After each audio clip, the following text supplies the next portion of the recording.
Montana Territory, 1878. The unforgiving winter had finally released its grip on Sweetwater Valley, leaving behind a landscape reborn in vibrant green. But for Thomas Stenson, spring brought no renewal. The 25-year-old cowboy rode the fence line of the Circle M ranch with practiced efficiency, his keen blue eyes scanning for breaks while his mind wandered far from the task. 3 years working this spread had earned him the foreman position, but even that achievement left him hollow. "A man's only true companion out here is his horse," Thomas muttered to Maverick, his chestnut gelding. The animal's ears flicked back at his voice, perhaps the only creature who truly listened to him anymore. The frontier isn't built for softness. It'll break anything that bends. Thomas adjusted his Stetson against the morning sun, his lean, muscular frame moving easily with the horse. His face, handsome despite the light stubble that had formed overnight, rarely broke into a smile these days. At 25, he'd already seen enough death and disappointment to last several lifetimes. The ranch owner, Mr. McAllister, often told Thomas he should find himself a wife, but Thomas knew better. His parents' tragic end during a Sioux raid had taught him early that attachments were dangerous in the untamed West. Love was a liability that got people killed. Better to keep to himself, do his job, and survive. That's what he told himself anyway, as loneliness settled over him like trail dust after a long ride. He'd nearly finished the fence inspection when he spotted smoke rising over the ridge. Too much smoke for a simple cooking fire. Thomas hesitated only briefly before turning Maverick toward it. Caution told him to fetch more men from the ranch, but something else, perhaps the same recklessness that had kept him moving from territory to territory before settling at Circle M, urged him forward. As he crested the hill, he saw a small homestead in flames. A modest cabin, a barn, and what appeared to be a chicken coop were all engulfed. Thomas spurred Maverick into a gallop, his heart racing. There was little hope of saving the structures, but there might be people. Then he heard it, a woman's cry, desperate and frightened. "Help, please, somebody help." The sound pierced through Thomas's carefully constructed defenses. Without hesitation, he rode toward the voice, finding a young woman trying frantically to control a team of panicked horses hitched to a wagon.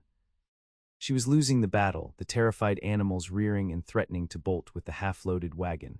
Thomas leapt from Maverick, grabbing the bridle of the lead horse. "Whoa there." Easy, his steady voice and firm grip gradually calmed the animals while the woman stepped back, breathing heavily. "Thank God you came," she gasped, pressing a hand to her chest. Thomas finally got a proper look at her. She couldn't be older than 22, with golden blonde hair escaping from a hastily arranged bun. Her face, though smudged with soot and streaked with tears, was strikingly beautiful, with wide green eyes and delicate features. She wore a simple blue calico dress, now torn and dirty from her efforts. "Are you alone here, ma'am?" Thomas asked, still holding the horses steady. "Yes, no, I mean," she struggled to compose herself. "My husband, he died 3 weeks ago. Fever took him." Fresh tears welled in her eyes. "I'm Olivia Hayes, was our homestead." A widow so young, Thomas felt an unexpected surge of compassion. "I'm Thomas Stenson, foreman at the Circle M." He glanced at the burning buildings. "Any idea what happened here?" "I was gathering eggs when I smelled the smoke. It spread so fast." She looked back at the inferno that had been her home. "Everything we built, gone in minutes." Thomas helped her secure the last of her belongings in the wagon.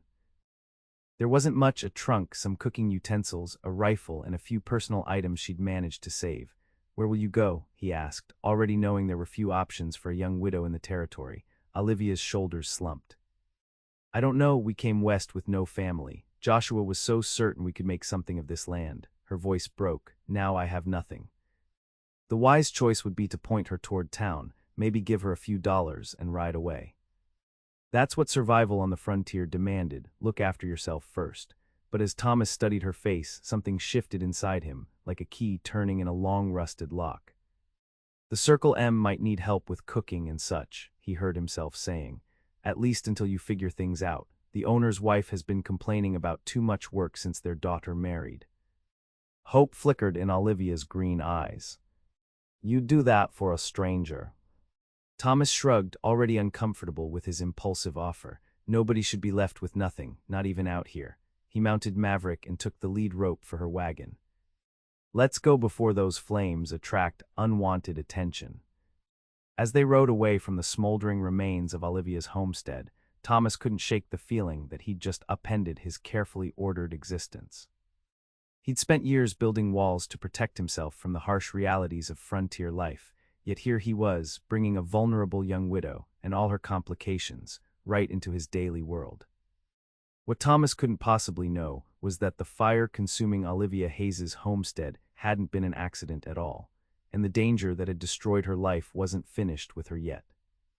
Martha McAllister, the ranch owner's wife, took one look at Olivia's bedraggled appearance and ushered her inside the main house with maternal efficiency. "You poor child, Thomas, fetch water for a bath. And tell Cookie to prepare something hearty, Mrs." McAllister's kind but commanding presence brooked no argument. Thomas touched the brim of his hat. "Yes, ma'am." As he turned to leave, he caught Olivia's grateful glance. "Thank you," she mouthed silently. For the next week, Thomas found himself unusually distracted during his daily duties. His thoughts kept returning to the golden-haired widow, now helping in the main house. He'd catch himself watching as she hung laundry, her slender figure moving gracefully despite her grief. Sometimes their eyes would meet briefly across the ranch yard, and something unspoken passed between them before Thomas would quickly look away, disturbed by his own interest. "You're staring again," remarked Jacob, one of the younger ranch hands, as they mended tack in the barn. "Can't say I blame you. Miss Olivia's a sight prettier than anything else on this ranch." Thomas scowled. "Mind your business and your work." Jacob grinned knowingly but said nothing more. Late one evening, Thomas found Olivia sitting alone on the porch steps of the main house, staring at the stars. He hesitated, then approached, offering his canteen. "Water's fresher than what's in the house," he said awkwardly. Olivia accepted it with a small smile. "You're always bringing me things." "Water, firewood, those wildflowers yesterday." Thomas hadn't realized his gestures had been so transparent. "Just being neighborly," he mumbled, embarrassed. "May I ask you something, Mr. Stenson?" "Thomas," he corrected automatically. Thomas, his name on her lips sounded different somehow. "Why did you really help me that day? Most men would have pointed me toward town and been on their way." The question caught him off guard. Thomas stared out at the darkened ranch, buying time. "Something in your voice, I suppose," he finally admitted. "When you called for help, it reminded me that sometimes people deserve better than what the frontier gives them." Olivia studied him thoughtfully. "You don't believe that about yourself, though, do you?" Her perception unsettled him. The frontier gives what it gives. Wanting more is foolish. "Is it?" She looked back at the stars. "Joshua and I came west because we wanted more than what Pennsylvania offered. We dreamed of building something that was truly ours." Her voice grew softer. "For a while, we had it." Thomas shifted uncomfortably. "And look what happened." "Yes, look what happened. I lost everything, yet here I am, still breathing." A quiet determination had entered her voice. "The frontier took my husband and my home, but it can't take my hope unless I surrender it." Thomas had no response to such resilience. It contradicted everything he believed about survival in this harsh land. "I should check the horses," he said, retreating from both her presence and the uncomfortable truths she seemed to effortlessly expose. As spring deepened into summer, Olivia gradually wove herself into the fabric of ranch life. Her cooking skills earned Cookie's reluctant respect, and her gentle way with the ranch owner's grandchildren, when they visited, made Mrs. McAllister declare her a natural mother. Even Mr. McAllister, initially skeptical about taking in a stranger, praised her industriousness. Only Thomas maintained his distance, though it grew increasingly difficult. Each smile Olivia directed his way chipped at his resolve. Each accidental brush of hands when passing dishes at supper sent unwelcome warmth through him. Worst of all were the glimpses of her private grief, when she thought no one was watching and her brave facade momentarily slipped, revealing the depth of her loss. Those moments made Thomas want to protect her, comfort her, promise her that life could be good again, all things he had no right to offer and didn't truly believe himself. The situation came to a head during the summer cattle drive. Thomas was supposed to lead the men to the railhead at Helena, but the night before departure, shots were fired at the bunkhouse windows. "Warning shots," Mr. McAllister said grimly, examining the broken glass. "Happens every year when we move cattle, rustlers letting us know they're watching." Thomas nodded. "I'll post extra guards on the trail." "No, I need you here," McAllister countered. "Jenkins can lead the drive." There's been too many accidents around neighboring spreads lately. I want my best man protecting the ranch. Thomas frowned but didn't argue. His duties were to the ranch first, though he'd been looking forward to the time away to clear his head of thoughts about a certain blonde-haired widow. The day after the hands left with the cattle, Thomas was checking the south pasture when he spotted Olivia walking alone toward the creek that ran through the property. He hesitated, then turned Maverick to intercept her. "It's not safe to wander off alone," he said by way of greeting. Olivia looked up, shading her eyes against the sun. "I'm hardly wandering. The creek is just there and I need to wash these." She held up a basket of linens. "There's been trouble in the area."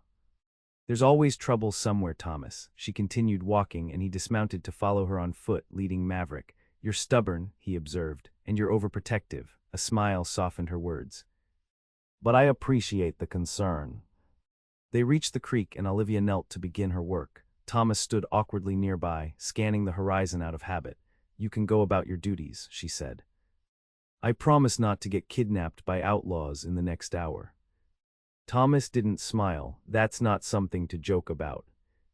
Olivia paused, looking up at him. "No, I suppose not." "Not out here." She studied him with those penetrating green eyes. "Something happened to you, didn't it? Something that made you believe the frontier is only cruel." Thomas stiffened. "The frontier is what it is, neither cruel nor kind, just unforgiving of mistakes." "That doesn't answer my question." He turned away, focusing on the distant mountains. "My family was killed when I was 14.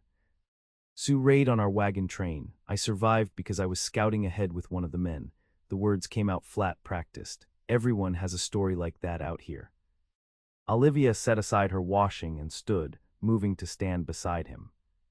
"Not everyone closes themselves off completely because of it.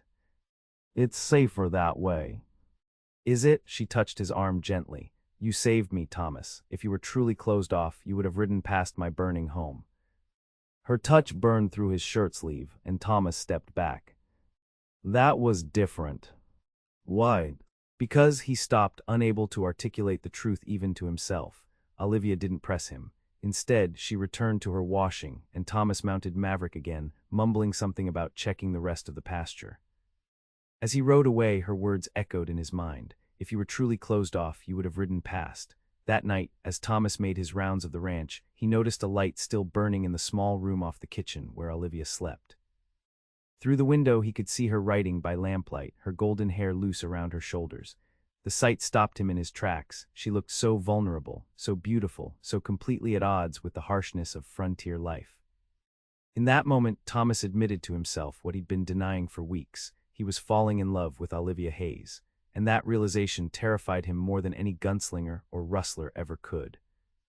Summer was winding toward autumn when the trouble that had been brewing finally broke. Thomas was returning from town with supplies when he noticed fresh hoofprints cutting across the ranch road, too many for casual travelers.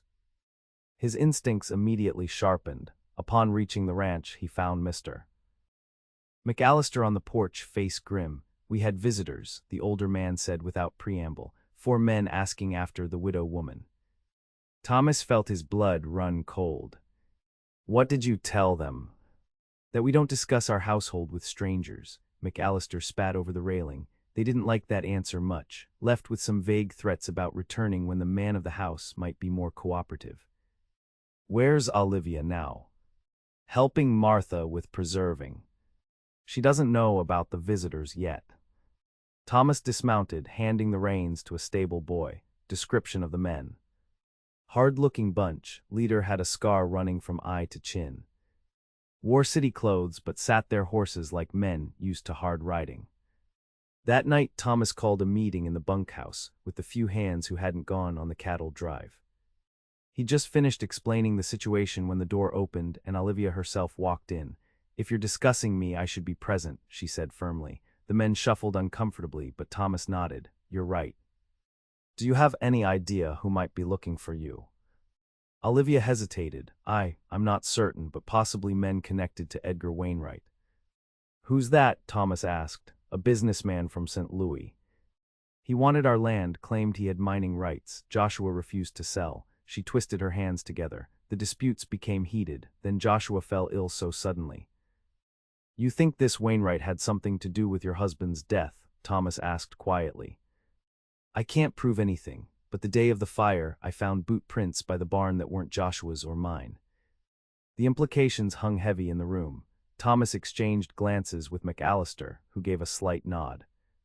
We'll double the watches, Thomas decided. No one rides alone, and Mrs. Hayes doesn't leave the main house without escort. Olivia started to object, but Thomas cut her off. This isn't negotiable. If these men are who you think they are, they've already killed once and burned you out. They won't hesitate to do worse. For once, Olivia didn't argue. The fear in her eyes told Thomas she understood the danger all too well. Over the next 2 weeks, the ranch operated under heightened vigilance. Thomas moved his bedroll to the main house porch, unwilling to be too far from Olivia if trouble came. During the days, he kept her within eyesight whenever possible, even bringing her along on his shorter rounds of the property. These forced proximities began to chip away at the last of the barriers between them. On one such ride, they stopped to rest the horses near a stand of cottonwoods along the creek.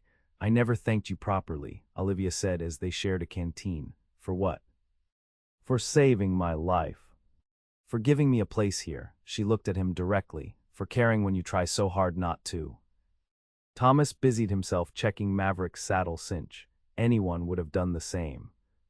No, they wouldn't, Olivia stepped closer. Most would have seen a burden, not a person worth saving. You're not a burden, he said gruffly. What am I to you then, Thomas? The directness of her question left him momentarily speechless. When he finally met her eyes, the vulnerability there matched his own. You're a complication I never expected, he admitted, a reminder of everything I told myself I could never have out here. And what's that? A hope. Connection, he swallowed hard. A future that's more than just surviving day to day. Olivia's expression softened. Those things aren't weaknesses, Thomas. They're what make survival worthwhile. She reached up, her hand gentle against his cheek. Thomas caught her wrist, meaning to stop her, but instead found himself drawing her closer. I can't offer you security, he warned. Not with men hunting you, not with the frontier being what it is. I'm not asking for guarantees, Olivia whispered. Just for you to stop pushing me away. Their first kiss was tentative, a question being asked and answered in the same breath. The second was a promise neither dared put into words. When they finally broke apart, Thomas rested his forehead against hers, eyes closed, heart racing with equal parts joy and terror. This changes everything, he murmured. Olivia smiled. Perhaps that's exactly what we both need. They returned to the ranch with a new understanding between them, though Thomas insisted they keep their changing relationship private for now. Until we deal with the threat, he explained, and Olivia reluctantly agreed. That evening, as dusk settled over the ranch, a rider approached at a gallop. Thomas recognized Jenkins, who should have been with the cattle drive in Helena. Rustlers hit us 2 days out, Jenkins reported, dismounting with a wince that suggested injury. Took half the herd, 3 men wounded, none dead, thank God. McAllister cursed. Where's the rest of my men? Coming slow with what's left of the cattle, but that's not the worst of it.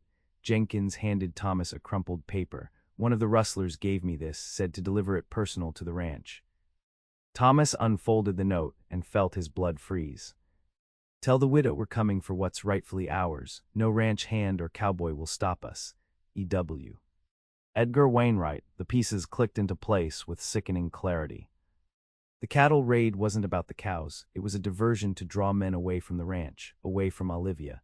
Thomas showed the note to McAllister, whose face hardened. How many men did you say were with the herd? Thomas asked Jenkins.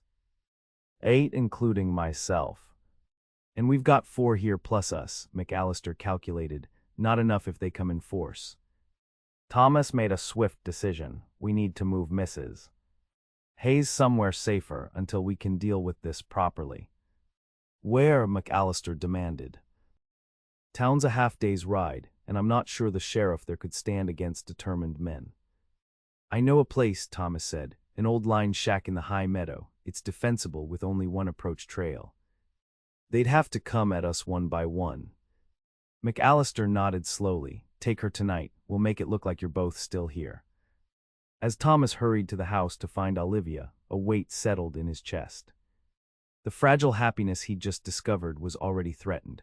Just as he'd always feared, attachment in the frontier meant vulnerability, not just for himself now, but for Olivia too. When he explained the situation, Olivia paled but remained composed. How soon do we leave? As soon as you can gather some essentials. Travel light, we need to move fast. Within the hour, they were riding out the back way from the ranch, using a little-known trail through the hills.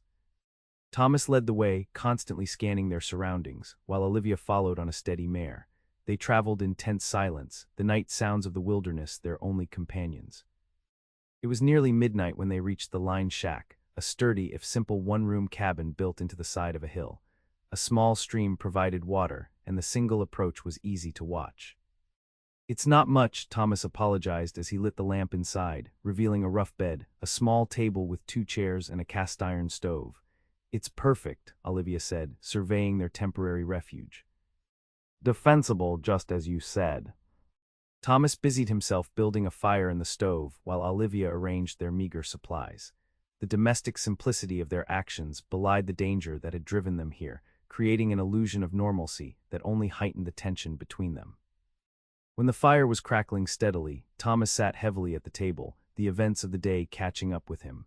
Olivia brought him coffee in a tin cup, her fingers brushing his as she handed it over. "Thank you," he said, meaning more than just the coffee. Olivia pulled the second chair close to his. "I've brought nothing but trouble to you and the McAllisters," she said quietly. "This isn't your fault." "Isn't it? If I'd never come to the ranch." "Then you'd likely be dead," Thomas interrupted firmly, "and I'd still be telling myself that the only way to survive out here is to care about nothing and no one." Olivia's eyes widened. "Is that what I've changed for you?" Thomas set down the coffee and took her hands. "You showed me that even in the harshest places, people can still find something worth fighting for. Worth living for." "And what is that something for you, Thomas?" she asked, her voice barely above a whisper. "You," he answered simply. "It's you, Olivia." The admission, spoken aloud for the first time, hung in the air between them like a physical thing. Then Olivia leaned forward and kissed him, a kiss that held both tenderness and urgency. Thomas responded in kind, pulling her onto his lap, his hands tangling in her golden hair. "I never thought I'd feel this again," she breathed against his mouth. "After Joshua died, I thought that part of me was gone forever." "I never thought I'd feel it at all," Thomas admitted. "I've been running so long from everything that matters." They moved to the narrow bed, their need for closeness overwhelming in the face of the danger surrounding them. That night, in the solitude of the line shack, they surrendered to the connection that had been building between them since that first day by the burning homestead. Their lovemaking was both an affirmation of life and a defiance against those who would take it from them. Afterward, as Olivia slept curled against his chest, Thomas stared at the ceiling, the weight of responsibility pressing down on him. He had finally opened his heart, allowed himself to love and be loved, and now everything he cared for was threatened. The frontier had taught him that happiness was fleeting, that loss was inevitable. But looking at Olivia's peaceful face in the dying firelight, Thomas made a silent vow. This time would be different. This time he wouldn't lose what mattered most. Whatever it took, he would protect her, not just her life, but the future they might build together. Outside, the wind picked up, rattling the shutters like a warning. Dawn was still hours away, and with it would come decisions that couldn't be avoided. But for now, in this moment, Thomas allowed himself to believe that love might be stronger than the harshness of the frontier after all. For 3 days, Thomas and Olivia remained at the line shack, watching and waiting. Each morning, Thomas would scout the surrounding area for signs of pursuit, but the high meadow remained peaceful. In the afternoons, they'd sit together on the small porch, rifles ready but conversation flowing more freely than ever before. Olivia told him about her childhood in Pennsylvania, her whirlwind courtship with Joshua Hayes, and their dreams of building a life in the West. Thomas shared stories of his years drifting from territory to territory after his family's death, never staying long enough to form attachments. "What made you stop at the Circle M?" Olivia asked on the third afternoon. Thomas considered the question. "McAllister, I suppose. He treated me like a son from the start, taught me the cattle business properly. Made me feel like I could belong somewhere again." "And now, do you feel like you belong?" "Now I feel like I could belong anywhere, as long as you're there," he admitted, the words coming easier than he would have thought possible a month ago. Olivia smiled and leaned against his shoulder. I think I could be happy here, in Montana, even with everything that's happened. Even with men hunting you. We can't live in fear forever, Thomas. As if summoned by her words, a glint of light caught Thomas's eye, sunlight reflecting off something metal in the trees below. He immediately pulled Olivia down behind the porch railing. Someone's watching the cabin, he whispered. Stay low and get inside. Olivia crawled through the door while Thomas remained crouched, peering carefully over the railing. He caught another flash of movement, at least 2 riders circling toward the approach trail. Inside, he found Olivia already loading the spare rifle. How many? She asked, her voice steady despite the fear in her eyes. At least 2 that I saw, could be more. Thomas checked his own weapon. They'll have to come up the trail single file. That gives us an advantage. What's the plan? Thomas moved to the small window overlooking the approach. We wait until they're in the clearing, then let them know we're armed and ready. Most men will back down from a fight where they don't have surprise on their side. And if they don't back down? He met her gaze directly. Then we do what's necessary to survive. They didn't have to wait long. Within 20 minutes, 4 riders appeared at the edge of the clearing. Thomas recognized the leader immediately from McAllister's description, a tall man with a vicious scar running down his face, wearing a city suit that looked out of place in the wilderness. That's not Wainwright, Olivia whispered, peering through a crack in the shutters. Must be his hired men. The scarred man raised his voice. We know you're in there, widow woman. Come out peaceable, and we won't burn this shack like we did your homestead. Thomas positioned himself by the window, rifle ready. I'm going to try to talk them down. Stay back from the windows. I'll cover the rear door, Olivia said, moving to position herself there. Thomas called out through the window. This is private property. State your business or ride on. The scarred man laughed. Our business is with the woman. She's got something that belongs to our employer. There's nothing here for you, Thomas replied. 4 against 2 aren't odds I'd normally like, but you'd lose at least 2 men coming up that trail. Worth dying for whatever you're after. A brief consultation among the riders followed. Then the scarred man called again. Maybe we can make a deal, Cowboy. Give us the woman and you ride away. No one needs to die today. No deal, Thomas answered immediately. Now ride out while you still can. Instead of leaving, the men dismounted and spread out around the edge of the clearing, using trees and boulders for cover. Thomas cursed under his breath. They're settling in, he told Olivia. Looks like they plan to wait us out. Olivia joined him at the window, her face determined. They won't leave without what they came for. And what exactly is that? Thomas asked.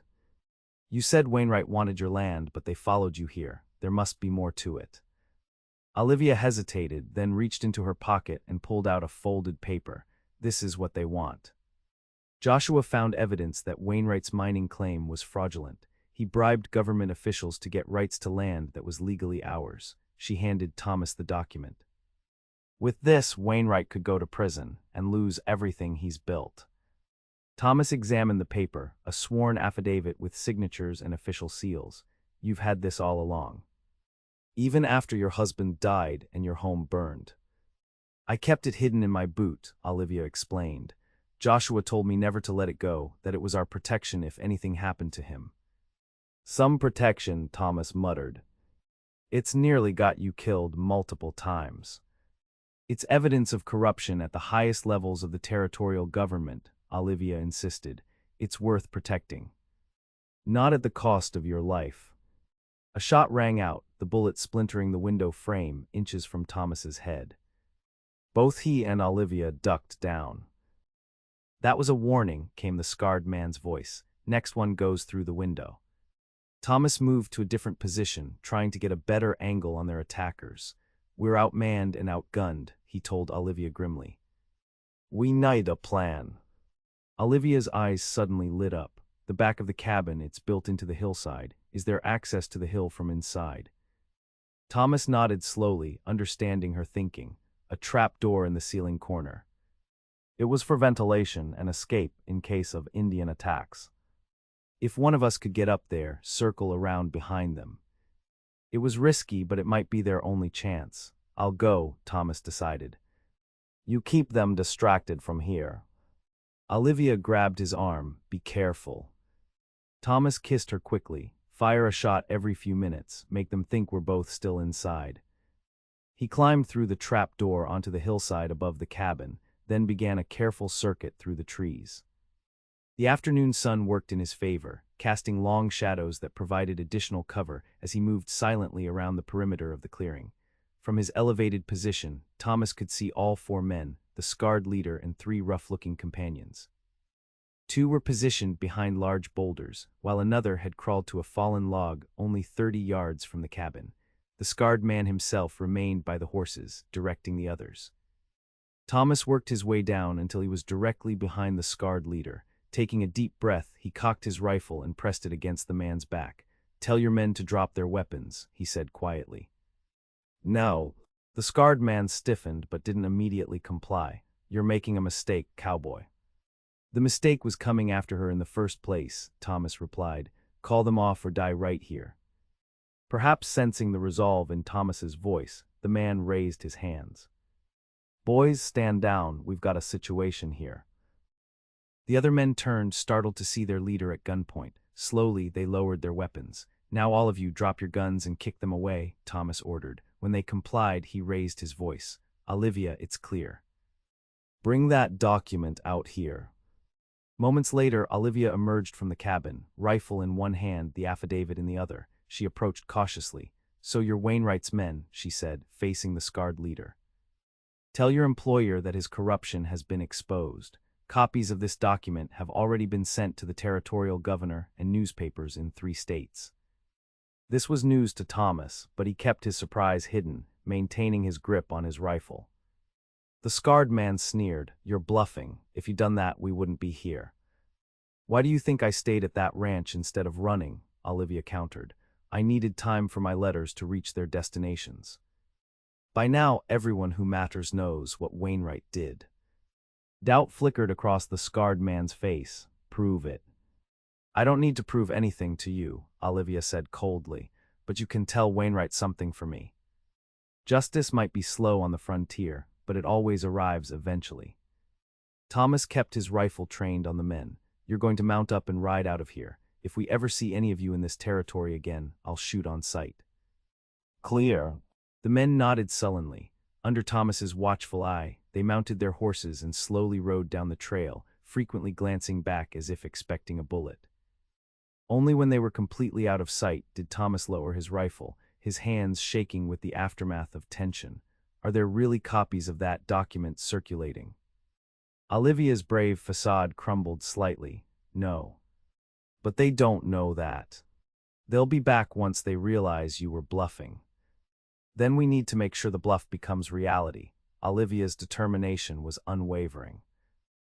"We'll ride for Helena tomorrow. I'll testify before a judge if necessary." Thomas pulled her into his arms, relief washing over him. "You're either the bravest or most foolhardy woman I've ever met." "Perhaps both," she replied with a small smile. "But I won't live in fear anymore, Thomas. I won't let men like Wainwright take anything else from me." That night, as they made preparations to leave at first light, Thomas watched Olivia, moving about the cabin with purposeful energy. The woman who had cried for help when her home was burning had discovered a strength that matched the harshness of the frontier. And in helping her find that strength, Thomas had discovered something within himself as well, a capacity for love he'd long denied. The realization struck him with sudden clarity. The frontier wasn't just a place of loss and hardship. It could also be a place of renewal, of second chances. Olivia had lost everything, yet had built a new life. Perhaps he could do the same. As they lay together in the small bed, Thomas made his decision. "After we deal with Wainwright, I want us to start fresh," he said, his voice soft in the darkness. "Together." Olivia propped herself up on one elbow. "What are you saying, Thomas?" "I'm saying I love you," he answered, the words feeling both foreign and completely right. "And I'm asking if you'll marry me. Not right away, I know it's too soon after Joshua, but when you're ready." In the dim light from the banked fire, he saw tears gathering in her eyes. "Are you certain? Just weeks ago, you believed love was a liability on the frontier." "I was wrong," Thomas brushed a tear from her cheek. Love isn't what makes us vulnerable out here, it's what gives us the strength to face whatever comes. You taught me that. Olivia kissed him, her answer clear even before she whispered, yes. When this is over, yes. Dawn found them riding toward Helena, determination carrying them forward. Whatever awaited them there, justice or further conflict, they would face it together. The path ahead was uncertain, as it always was on the frontier, but for the first time in years, Thomas rode toward the future with hope rather than resignation. The widow's cry for help had drawn him near, and their love story had indeed changed everything. 3 months later, on a crisp autumn day, Thomas stood on the porch of a newly constructed cabin, watching as the first snow of the season began to dust the surrounding hills. The property, 60 acres of prime grazing land with a clear stream running through it, had been a wedding gift from the McAllisters, who had insisted that their foreman deserved a piece of land to call his own. Behind him, the door opened, and Olivia emerged with 2 steaming cups of coffee. Now officially Olivia Stenson for just over 2 weeks, she wore her new surname with the same grace she brought to everything. "It's beautiful, isn't it?" she said, handing him a cup and leaning into his side. "Our first snowfall." Thomas nodded, putting his arm around her shoulders. "First of many, I hope." The past months had been a whirlwind. Their journey to Helena had resulted in Edgar Wainwright's arrest and subsequent trial for fraud and conspiracy. Olivia's testimony, combined with Joshua's affidavit, had been damning. Justice had indeed come, though not without cost. Thomas still bore a scar on his shoulder from a desperate attack by one of Wainwright's remaining men during the proceedings. But with Wainwright imprisoned and his corrupt network exposed, Olivia was finally free from the shadow that had haunted her since Joshua's death. The territorial government had even compensated her for the destroyed homestead, providing the seed money for their new beginning. "Any regrets?" Thomas asked, watching the snow begin to accumulate on the fence posts they'd installed just yesterday. Olivia considered the question. "About marrying you, not one. About staying in the territory, after everything that happened." She smiled up at him. "The frontier took much from both of us, Thomas, but it also gave us each other. I think that makes it a fair exchange." Thomas looked out at their land, at the barn he'd built with his own hands, at the small herd of cattle that would grow with the spring calving, at the future stretching before them as vast and promising as the Montana sky. "More than fair," he agreed, pulling her closer as the snow fell around them. Inside their cabin, a cradle stood ready in the corner of their bedroom, a wedding gift from Martha McAllister, who had smiled knowingly at Olivia's slight blush upon receiving it. "You'll need it sooner than you think," the older woman had predicted, with the wisdom of one who had raised 4 children on the frontier.